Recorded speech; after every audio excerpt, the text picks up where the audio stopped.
There's definitely something extraordinary about being able to perceive the world with an added layer of depth and richness.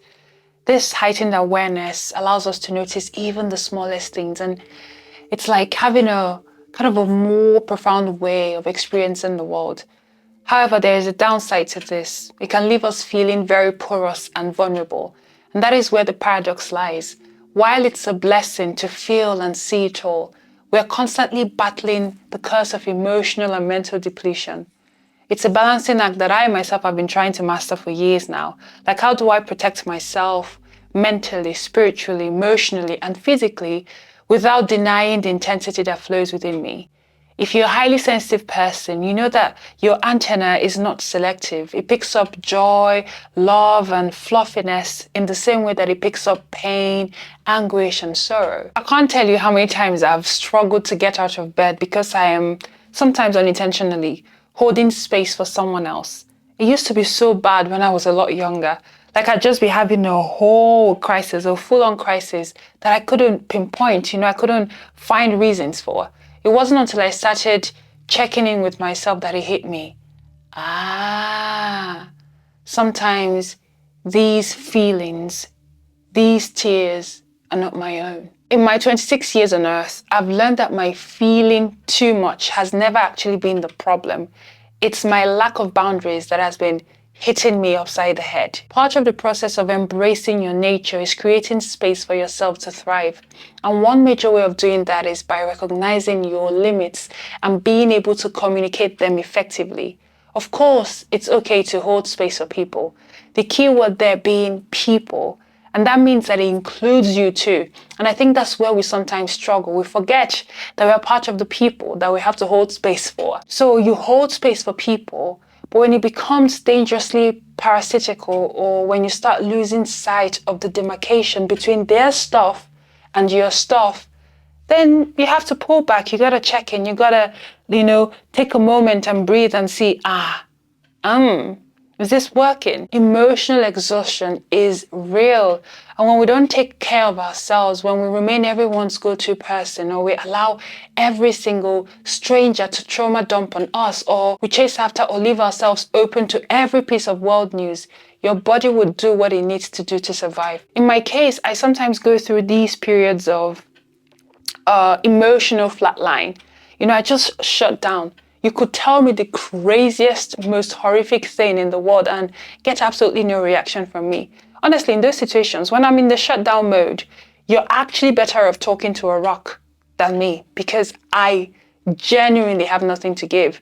The first time I recognized this in myself, I was so confused because I went from being able to hear the trees whispering, and I know I sound crazy, but listen, I genuinely do be hearing them people, them trees talking. I was just so attuned to the people around me, to the human beings I was sharing a space with, to just blank, absolute fucking nothing. And this was my body's way of saying, no more. You're in danger zone.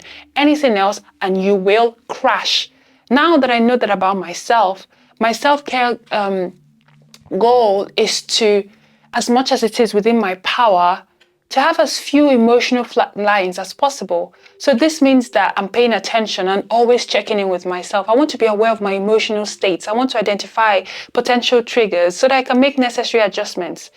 Do I have emotional space to show up for this person in this way today? Yes? Okay, sure. No?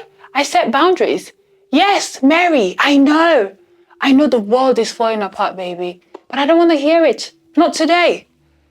No, James, no. I'll be sitting with this one out. Yes, I'm sure. I know it's gonna be fun to hang out with you and your friends, but that's your fun, not mine. Yes, I know it's VFX and zombies aren't real, but I cannot cope. So call me when you want to watch something that both of us will enjoy. Saying no will change your life. Honestly, you don't wanna go through a period of burnout which sometimes happens to me, where for a few months, I can't say anything to anyone. I just fall off the face of the earth. On Monday, you knew someone named Pearl. Tuesday, I disappear. And everyone's like, where is Pearl? Where is Pearl? Did she die? No one knows. And it's not that I'm ignoring them. I genuinely do not have it in me. Nothing to talk to anyone. So learning to say no will save your life. It's up to you to protect your energy, and people will know if you don't tell them. And the people who love you for you will accommodate and not shame you for your sensitivities. Surround yourself with people who see and appreciate your nature, people who care about your well-being. Make mindful choices in relationships, in recreational activities, entertainment, and work environments if you can, because I know it's not easy. But if you can, make mindful choices about where you go, who you give your energy to, who you reply, to avoid unnecessary stresses and maintain a sense of balance. I mean, sometimes I'm really weirded out about talking about these things because I don't want it to sound like, oh my God, there's this special group of people on earth who feel differently than other people. I don't even know anymore. But for all you people who know that the tiniest things set you off and the world just feels too loud and sometimes too heavy and so overwhelming, and you don't just know what to do with yourself, and sometimes you feel yourself buzzing with so much, just like you could bleed.